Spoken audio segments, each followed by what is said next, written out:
لفظ کی دو اقسام ہمارے سامنے آئی تھی، بامانی لفظ اور بے معنی لفظ، اور ہم نے کہا تھا کہ کیونکہ ہم نے قرآن مجید کا مطالعہ یہاں کرنا ہے، لہٰذا بے معنی لفظ یا بے معنی الفاظ جو ہیں وہ ہمارے اس سلیبس میں شامل نہیں ہوں گے. اور بے معنی لفظ کہتے کسے؟ ہم اردو میں بہت سارے الفاظ جو ہیں وہ بے معنی بولتے ہیں، مثلا چائے شائے، کھانا وانا. اب اس میں کھانا اور چائے یہ تو ہمارے بامانی الفاظ ہیں، جبکہ شائے اور وانا یہ الفاظ جو ہیں بے معنی لفظ. عربی زبان میں ہر بامانی لفظ کلمہ کہلاتا ہے.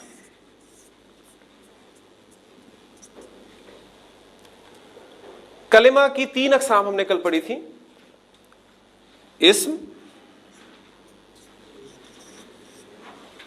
فعل اور حرف. پھر اس کے بعد اسم کی ڈیفینیشن ہم نے یہ دیکھی تھی کہ اسم کے معنی ہوتے ہیں نام کے. تو اسم نام ہے، کس کا نام؟ کسی شخص کا نام. مثلا زید. اور میں نے آپ کو کل بتایا تھا کہ عربی زبان میں 85% اسماء ایسے ہیں جن کے آخر میں ڈبل حرکت یعنی تنوین آتی ہے.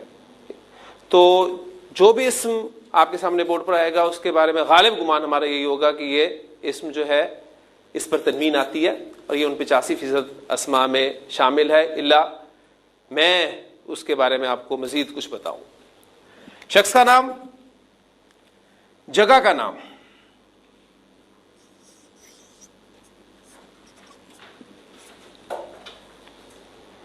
اب جو میں بات کر رہا تھا وہ فوراً میں نے آپ کے سامنے وہ بیان کر دی. مکہ تو جگہ کا نام ہے، لیکن آپ دیکھ رہے ہیں کہ اس پر تنوین نہیں آئی، تو یہ ان 85% اسماء میں شامل نہیں ہے. مزید انشاءاللہ تعالیٰ ان کے بارے میں باتیں آپ کو معلوم ہوتی جائیں گی. صفت کا نام،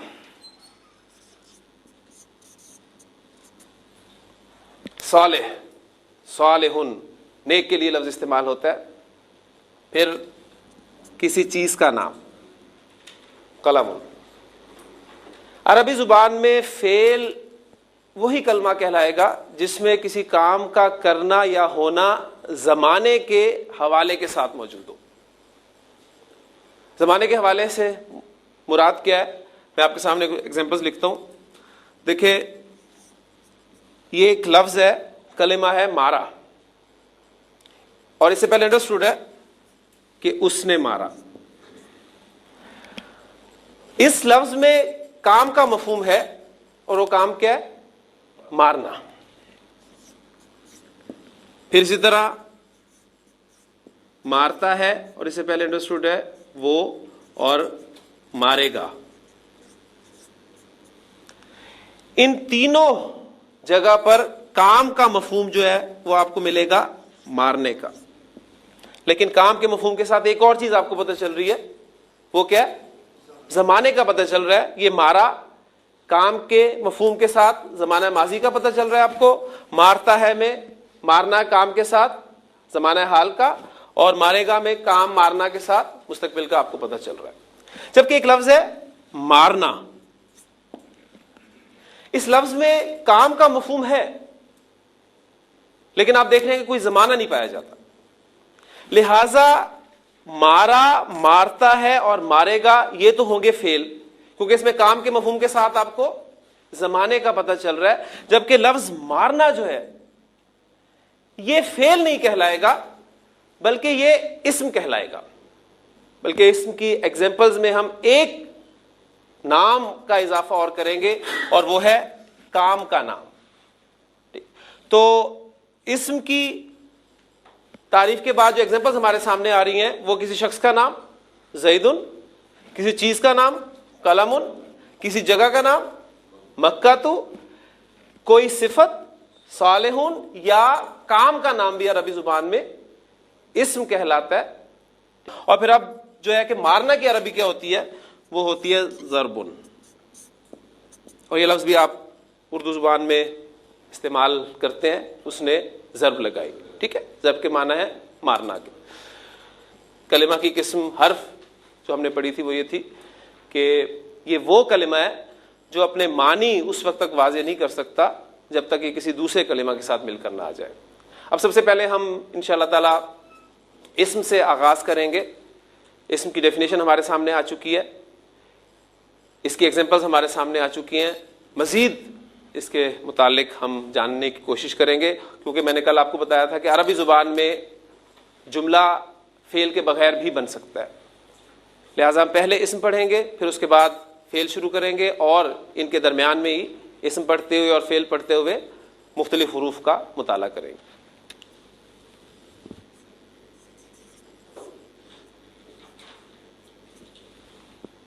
عربی زبان میں استعمال ہونے والا کوئی بھی اسم میری سمجھ میں نہیں آ سکتا.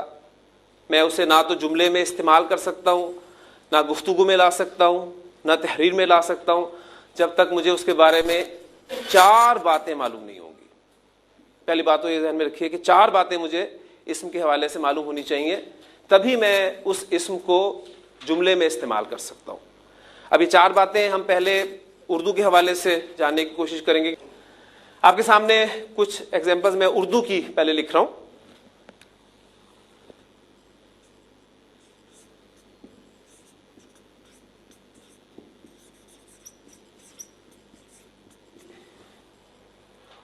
اردو بولنے والا, پڑھنے والا ہر شخص اس جملے کو بخوبی سمجھ سکتا ہے. ایک لڑکے نے محمود کو مارا. اس جملے میں ایک کام ہوا ہے مارنے کا, اور اس کام کو کرنے والا کون ہے؟ ایک لڑکا. اس کا مطلب ہے کہ اس فعل کا فاعل جو ہے وہ ایک لڑکا ہے, اور یہ کام کس پر ہوا ہے؟ محمود پر. یعنی اس فعل کا مفعول محمود ہے. تو یہ فعل, فاعل اور مفعول یہ اردو کے اعتبار سے ہم سب لوگ جانتے ہیں. ایک جملہ اور لکھ رہا ہوں.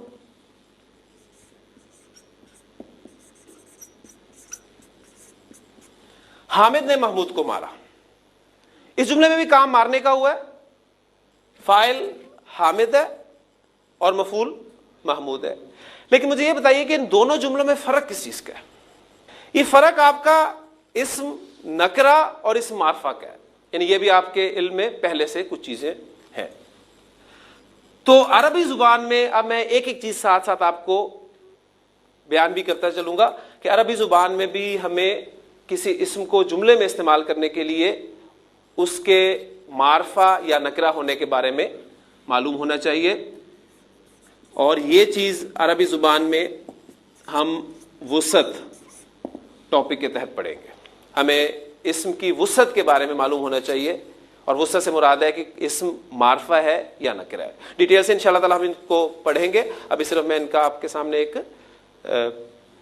تعارف پیش کر رہا ہوں. ایک جملہ اور آپ کے سامنے لکھ رہا ہوں, اور امید کرتا ہوں کہ آپ اس جملے میں سے غلطی نکالیں گے انشاءاللہ تعالی.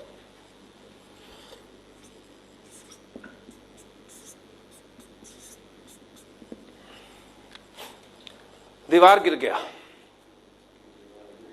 یہ کیا غلطی ہے اس میں؟ دیوار گر گئی. یہ میں نے غلطی کیوں کی؟ مجھے جملہ بنانا تھا جس میں دیوار اسم میں استعمال کرنا چاہ رہا ہوں, لیکن اب مجھے اس دیوار اسم کے بارے میں پتہ نہیں کہ اردو زبان میں اس اسم دیوار کا استعمال مذکر ہوتا ہے یا مؤنث ہوتا ہے. لہٰذا مجھ سے یہ غلطی ہوگی. اگر مجھے معلوم ہوتا کہ دیوار کو اردو زبان میں مؤنث استعمال کرتے ہیں تو میں یہاں جملہ لکھتا دیوار گر گئی. تو عربی زبان میں بھی بالکل اسی طرح ہوگا. ہمیں اسم کے مذکر یا مؤنث ہونے کے بارے میں پتہ ہونا چاہیے, اور یہ چیز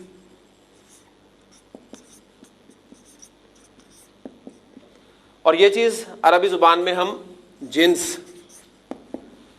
کے ٹاپک کے تحت پڑھیں گے. پھر ایک اور جملہ آپ کے سامنے میں لکھنے لگا ہوں.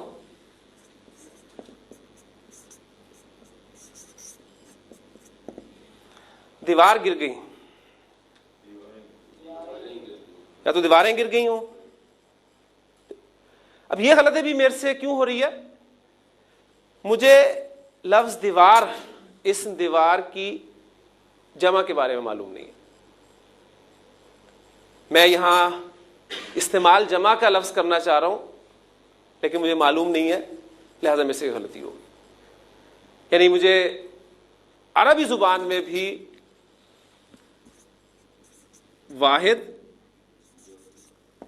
جمع اور پھر ایک خاص چیز عربی زبان میں ذہن میں رکھیے گا، تفصیل سے تو انشاءاللہ تعالی ہم اس کو پڑھیں گے. عربی زبان میں عدد 3 ہے. ایک کے لیے واحد استعمال کیا جاتا ہے، 2 سے زائد کے لیے عربی زبان میں جمع کا لفظ استعمال کیا جاتا ہے، جبکہ 2 کے لیے، خاص 2 کے لیے، جو کہ نہ انگریزی میں ہے نہ اردو میں ہے، ایک لفظ مثنیٰ استعمال کیا جاتا ہے. ڈیٹیل سے انشاءاللہ تعالی ہم جب ٹاپک پڑھیں گے یہ واحد، جمع اور مثنیٰ کا، اس وقت دیکھیں گے، اور اس کو ہم عدد کے ٹاپک کے تحت پڑھیں گے. تو عربی زبان میں ابھی تک جو باتیں آپ کے سامنے آئی ہیں وہ یہ کہ 3 چیزیں میں نے بیان کر دیں. اسم کی وسعت کے بارے میں مجھے معلوم ہونا چاہیے، اور وسعت سے مراد اسم کا معرفہ ہونا یا نکرہ ہونا ہے. اسم کی جنس کے بارے میں معلوم ہونا چاہیے، اور جنس سے مراد اسم کا مذکر ہونا یا مؤنث ہونا. اور اسم کے عدد کے بارے میں معلوم ہونا چاہیے، یعنی اسم کا واحد ہونا، مثنیٰ ہونا یا جمع ہونا. تو یہ 3 چیزیں میں نے آپ کو بتا دیں، اور شروع میں میں نے آپ کو کہا تھا کہ عربی زبان میں کسی بھی اسم کو اس وقت تک صحیح طریقے سے استعمال نہیں کر سکتا جب تک مجھے اس کے بارے میں 4 باتیں معلوم نہ ہوں. اب چوتھی بات کی طرف آتے ہیں، جو کہ آپ الحمدللہ پہلے جملے میں ہی سمجھ چکے ہیں. میں نے آپ سے پوچھا تھا کہ اس جملے میں فعل مارا، فاعل ایک لڑکا اور مفعول محمود. اس طرح دوسرے جملے میں آپ کا فاعل حامد اور محمود مفعول. جملے میں یہ فاعل کا پتہ ہونا اور مفعول کا پتہ ہونا، کیونکہ اگر اوپر والے جملے کو میں تھوڑا سا تبدیل کر دوں،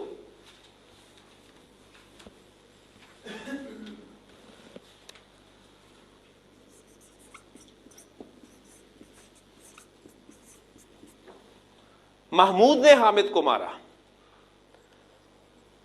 تو آپ دیکھیں گے کہ ان دونوں جملوں میں حامد اور محمود دونوں استعمال ہوئے ہیں، لیکن دونوں اسما کا سٹیٹس دونوں جملوں میں مختلف ہے. جو یہ جملہ لکھا ہوا ہے حامد نے محمود کو مارا، اس جملے میں آپ کا فاعل کون ہے؟ حامد. محمود آپ کا مفعول ہے. جبکہ جو میں نے اب جملہ لکھا ہے محمود نے حامد کو مارا، اس میں حامد بھی استعمال ہوا ہے، محمود بھی استعمال ہوا ہے، لیکن دونوں کا سٹیٹس چینج ہو گیا. اب محمود فاعل ہے اور حامد مفعول ہے. اردو میں تو آپ بڑی آسانی سے اس چیز کو سمجھ لیتے ہیں، اس لیے کہ ہماری اپنی زبان ہے. کون مارنے والا ہے، کس کو مار پڑ رہی ہے، میں ان کی جگہ بھی تبدیل کر دوں تو آپ بڑی آسانی سے پہچان لیں گے کون فاعل ہے کون مفعول ہے. لیکن عربی زبان میں ذہن میں رکھیے گا کہ ہمیں فاعل کا پتہ ہونا اور مفعول کا پتہ ہونا یہ اعراب کے ذریعے سے پتہ چلے گا. تو چوتھی چیز اسم کے بارے میں جو مجھے معلوم ہونی چاہیے وہ ہے اسم کا اعراب. اب معرفہ نکرہ، مذکر مؤنث، واحد جمع، ان حوالوں سے آپ پہلے سے کچھ نہ کچھ واقفیت رکھتے ہیں. اعراب عربی زبان میں ایک نئی چیز آپ کے سامنے آئی ہے، لہذا ہم سب سے پہلے ان 4 پہلوؤں میں سے اعراب کو سب سے پہلے دیکھتے ہیں، اس کا مطالعہ کرتے ہیں. اعراب کے حوالے سے سب سے اہم بات جو آپ نے ذہن میں رکھنی ہے وہ یہ ہے کہ زیر زبر پیش اعراب نہیں ہے. اعراب عربی زبان کا سب سے اہم ترین وصف ہے. پھر سوال پیدا ہوتا ہے کہ اگر زیر زبر پیش اعراب نہیں ہے تو پھر اعراب کیا ہے؟ اعراب کی حقیقت کو سمجھنے کے لیے کچھ ایگزامپلز میں آپ کے سامنے بورڈ پر رکھتا ہوں، انشاءاللہ تعالی بڑی آسانی سے آپ کو یہ بات سمجھ میں آ جائے گی. 3 جملے میں نے آپ کے سامنے بورڈ پہ لکھے ہیں. حامد نے محمود کو مارا، محمود نے حامد کو مارا، اور محمود نے حامد کے بھائی کو مارا. پہلے جملے میں کام مارنے کا، مارنے والا حامد، مار کھانے والا محمود. دوسرے جملے میں کام پھر مارنے کا، لیکن اب مارنے والا محمود ہو گیا، اور حامد مار کھانے والا ہو گیا. تیسرے جملے میں پھر مار پیٹی, مارنے والا محمود لیکن مار کھانے والا اب حامد نہیں ہے بلکہ حامد کا بھائی ہے. ان تینوں جملوں میں حامد کے معنی میں کوئی تبدیلی واقع نہیں ہوئی, لیکن کچھ تبدیل ضرور ہوا ہے. کیا چیز تبدیل ہوئی ہے؟ اس اسم حامد کا سٹیٹس, اس کی پوزیشن وہ تبدیل ہوئی ہے. پہلے جملے میں اسم حامد اس جملے کا فاعل تھا, دوسرے جملے میں حامد اس جملے کا مفعول ہو گیا, تیسرے جملے میں حامد نہ فاعل ہے نہ مفعول ہے بلکہ اس کا ذکر ضمناً آیا ہے. اب ان میں سے پہلی دو ایگزامپلز جو ہیں ان کو سامنے رکھتے ہوئے مزید اس کی کلیریفیکیشن کرتا ہوں. میں نے دو جملے آپ کے سامنے بورڈ پر اور لکھے ہیں. حامد نے محمود کو مارا, محمود کو حامد نے مارا. اب مجھے بتائیے ان دونوں جملوں کے مفہوم میں کوئی فرق ہے؟ مفہوم ایک ہی ہے. حالانکہ میں نے کیا کیا, حامد اور محمود کی جگہ تبدیل کر دی, لیکن جملے کے مفہوم میں کوئی فرق نہیں پڑا. کیا انگریزی زبان میں میں یہ جگہ آسانی سے تبدیل کر سکتا ہوں؟ مفہوم میں فرق پڑتا ہے؟ دیکھتے ہیں. حامد کی جگہ میں محمود رکھ دیا, محمود کی جگہ حامد رکھ دیا, معنی میں فرق پڑا, مفہوم چینج ہو گیا. اردو میں جگہ میں نے تبدیل کر دی, مفہوم میں فرق نہیں پڑا. انگریزی میں میں نے جگہ تبدیل کر دی, مفہوم بدل گیا. آپ کو کیسے پتا چلا ان دونوں جملوں میں کہ اس پہلے جملے میں بھی حامد آپ کا فاعل ہے اور دوسرے جملے میں بھی حامد آپ کا فاعل؟ آپ کو کیسے پتا چلا؟ یعنی آپ نے ایک علامت مقرر کی کہ اچھا اردو زبان میں عام طور پر فاعل کے ساتھ یہ نے کا لفظ استعمال ہوتا ہے, لہذا یہ نے لفظ جہاں بھی اسم کے ساتھ جائے گا ہم اسے فاعل ہی تصور کریں گے. اور کو کا لفظ جو ہے یہ عام طور پہ مفعول کے ساتھ استعمال ہوتا ہے, اس لیے یہ کو کا لفظ جس اسم کے ساتھ جائے گا اس سے ہم مفعول کہیں گے. جبکہ انگریزی میں ترتیب اہمیت رکھتی ہے, اس میں یہ کو کے لیے اور نے کے لیے کوئی لفظ نظر نہیں آ رہا آپ کو. اب عربی زبان کی اہم ترین بات وہ سن لیجئے گا کہ عربی زبان میں نہ تو نے اور کو کے لیے کوئی لفظ ہے, کوئی لفظ نہیں ہے. نے اور کو کی عربی آپ کو نہیں ملے گی, اور نہ ہی ترتیب کی کوئی اہمیت ہے. ہاں کچھ ریسٹرکشنز ہوں گی جہاں ہم فاعل اور مفعول کو اپنی اپنی جگہ پر رکھیں گے. ان تینوں جملوں کے اعتبار سے اب میں اعراب کی ڈیفینیشن آپ کے سامنے رکھنا چاہ رہا ہوں. معنی کی تبدیلی کے بغیر اسم کی حالت کی تبدیلی, جسے ہم نے اسٹیٹس کا ہے, معنی کی تبدیلی کے بغیر اسم کی حالت کی تبدیلی اعراب کی تبدیلی کہلاتی ہے. اب یہ جو جملے میں نے آپ کے سامنے لکھے, حامد نے محمود کو مارا اور محمود نے حامد کو مارا, ان کی عربی میں آپ کے سامنے لکھ رہا ہوں, تو انشاءاللہ بڑی آسانی سے آپ پہچان لیں گے کہ یہ کیسے ہمیں پتہ چلے گا کہ یہ فاعل ہے اور یہ مفعول ہے. حامد نے محمود کو مارا,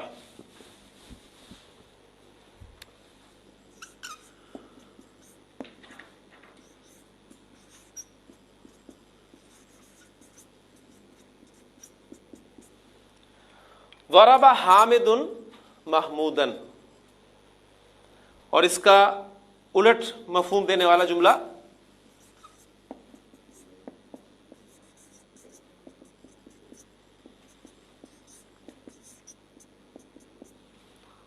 ضرب محمود حامد.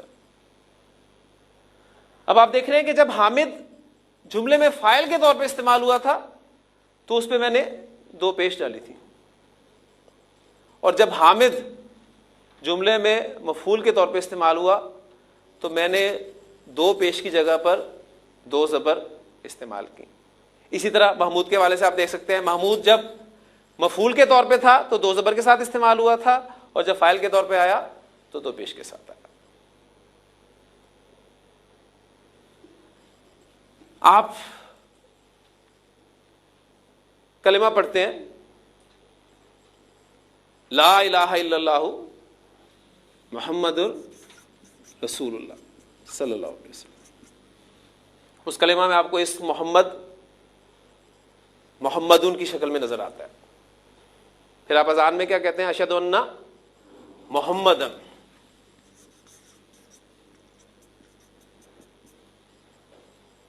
پھر آپ درود شریف پڑھتے ہیں, اس میں آپ کیا کہتے ہیں؟ اللہم صلی علی محمدن. اب اسم محمد صلی اللہ علیہ وسلم آپ دیکھ رہے ہیں کہ 3 شکلوں میں استعمال ہوا ہے, لیکن شاید آپ نے کبھی غور نہ کیا. اب تینوں جگہ پر اسم محمد صلی اللہ علیہ وسلم کے معنی محمد صلی اللہ علیہ وسلم ہی ہے. ٹھیک, اسم کے معنی کی تبدیلی کے بغیر اسم کی حالت یا اس کی شکل کی تبدیلی اعراب کہلاتی ہے. اب اس جملے کو ضرب حامد محمودن میں ایک اور انداز سے لکھ رہا ہوں, آپ نے مجھے بتانا ہے کہ کیا اب جو میں جملہ لکھ رہا ہوں اس کے معنی اس جملے سے مختلف ہیں یا ایک ہی ہیں.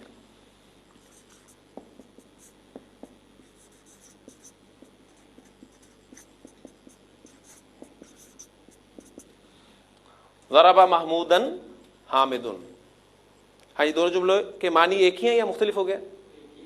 ایک ہی ہیں. الحمدللہ آپ نے پہچان اب کرنی شروع کر دی کہ وہ 2 پیش جو تھے وہ حامد کے ساتھ ہی ہیں, اگرچہ حامد کی جگہ میں نے تبدیل کر دی لیکن مفہوم میں کوئی فرق نہیں ہے.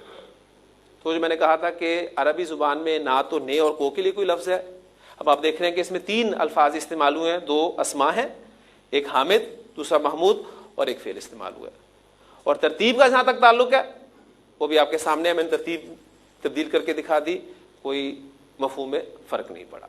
تو اعراب کے بارے میں جو 2-3 باتیں میں نے آپ کے سامنے کی ہیں ان کو پھر ذہن میں تازہ کر لیجئے. پہلی بات یہ ہے کہ عربی زبان میں اعراب اہم ترین وصف ہے. اعراب کے معنی زیر زبر پیش کے نہیں ہے, اور اعراب اسم کے معنی کی تبدیلی کے بغیر اس کی حالت یا شکل کی تبدیلی کو ہم اعراب کہتے ہیں. اب جس طرح ہم نے پڑھا کہ عربی زبان میں وسعت کے اعتبار سے اسم یا تو معرفہ ہوگا یا نکرہ ہوگا, جنس کے اعتبار سے یا تو مذکر ہوگا یا مؤنث ہوگا, اور عدد کے اعتبار سے یا واحد ہوگا یا مثنیٰ ہوگا یا پھر جمع ہوگا. اس اعتبار سے ہم اعراب کے حوالے سے بھی اس کو پورا کرتے ہیں.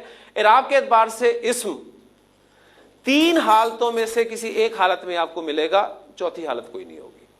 اسم کی 3 حالتیں ہی ہو سکتی ہیں, چوتھی حالت کوئی نہیں ہوتی. جس طرح وسعت کے اعتبار سے 2 ہے, معرفہ نکرہ, کوئی تیسری چیز نہیں ہے. جنس کے اعتبار سے مذکر مؤنث, تیسری چیز نہیں ہے. عدد کے اعتبار سے واحد مثنیٰ جمع, چوتھی چیز نہیں ہے. لہٰذا اعراب کے اعتبار سے اسم کی 3 حالتیں ہی ہو سکتی ہیں, چوتھی حالت کوئی نہیں ہوتی. وہ حالتیں کون کون سی ہیں وہ میں آپ کے سامنے بورڈ پر لکھتا ہوں.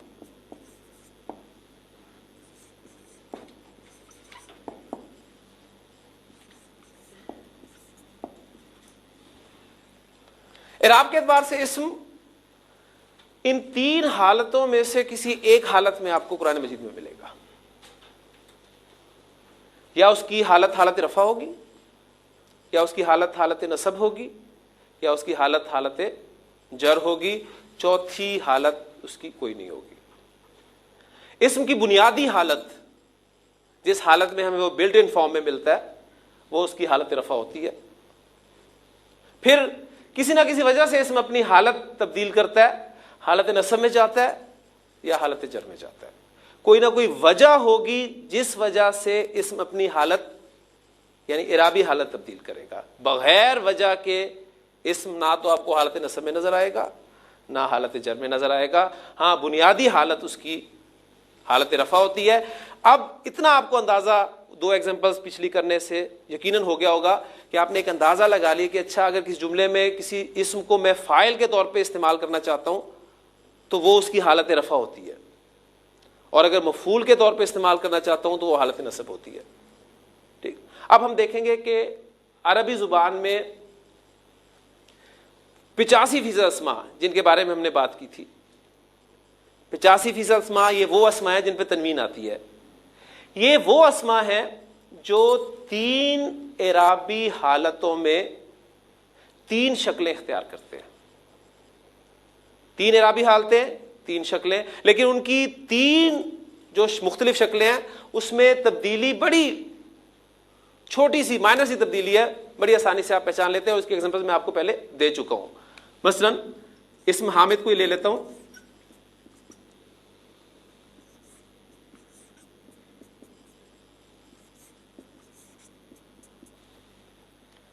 حامدن، حامدن، حامدن. حامدن حالت رفع، حامدن حالت نصب، حامدن حالت جر. تو اسم حامد آپ کو عربی زبان میں ان 3 حالتوں میں سے یا 3 شکلوں میں سے ایک شکل میں ملے گا، اور آپ الحمدللہ اس کو پہچان کرنی شروع کر دیں. یعنی پہلا ہمارا جو ہے ٹارگٹ وہ یہ ہے کہ ہم اسماء کو قرآن مجید سے پہچانیں. انشاءاللہ تعالیٰ کل میں آپ کی پریکٹس پہلے ہی کرواؤں گا. قرآن مجید کی ایک سورت کے کچھ اسماء میں آپ کے سامنے یہاں بورڈ پر لکھوں گا، اور آپ خود پہچانیں گے انشاءاللہ تعالیٰ کہ یہ اسم یہاں پر حالت رفع میں استعمال ہوا ہے، حالت نصب میں استعمال ہوا ہے یا حالت جر میں استعمال ہوا ہے. کیونکہ جو بھی قاعدہ پڑھیں گے اس کی ساتھ ساتھ اپلیکیشن ہوتی رہے گی، تو انشاءاللہ تعالیٰ آپ کی جو انڈرسٹینڈنگ ہے وہ بہتر سے بہتر ہوتی جائے گی انشاءاللہ تعالیٰ. اب ایک بات میں نے آپ کو بتا دی، آپ کا ذہن ماشاءاللہ ساتھ ساتھ کام کر رہا ہے کہ آپ نے دیکھ لیا کہ اسم کو حالت رفع میں 2 پیش کے ساتھ، نصب میں 2 زبر اور 1 الف ایڈ کیا گیا، اور حالت جر میں 2 زیر کے ساتھ ظاہر کیا جا رہا ہے. اب میں محمود اسم لکھتا ہوں. محمودن،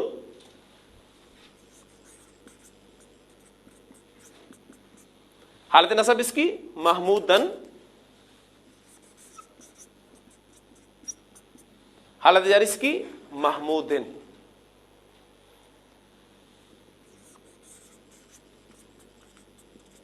محمد صلی اللہ علیہ وسلم، حالت نصب محمدن،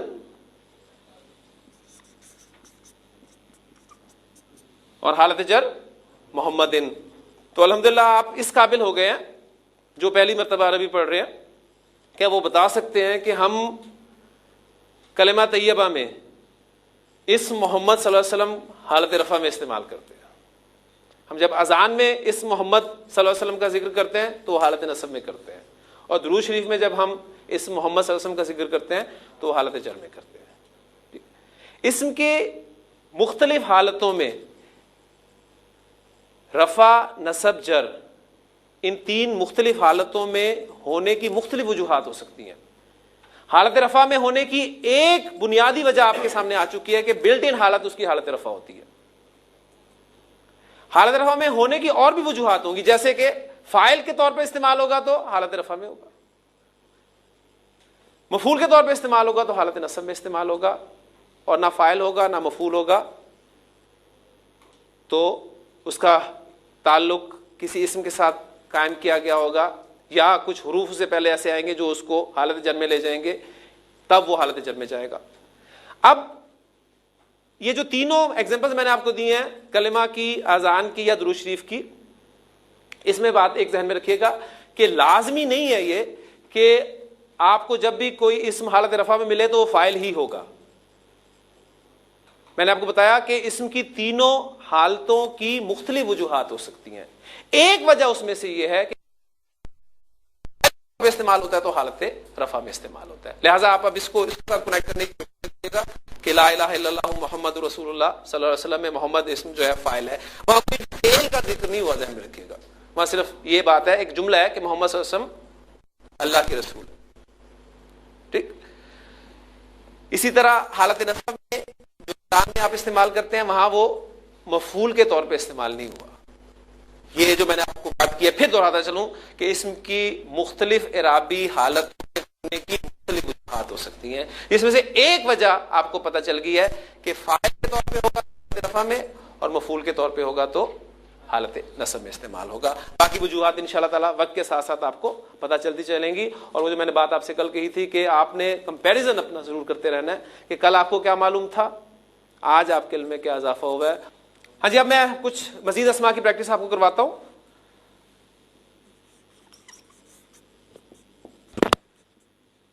مسجد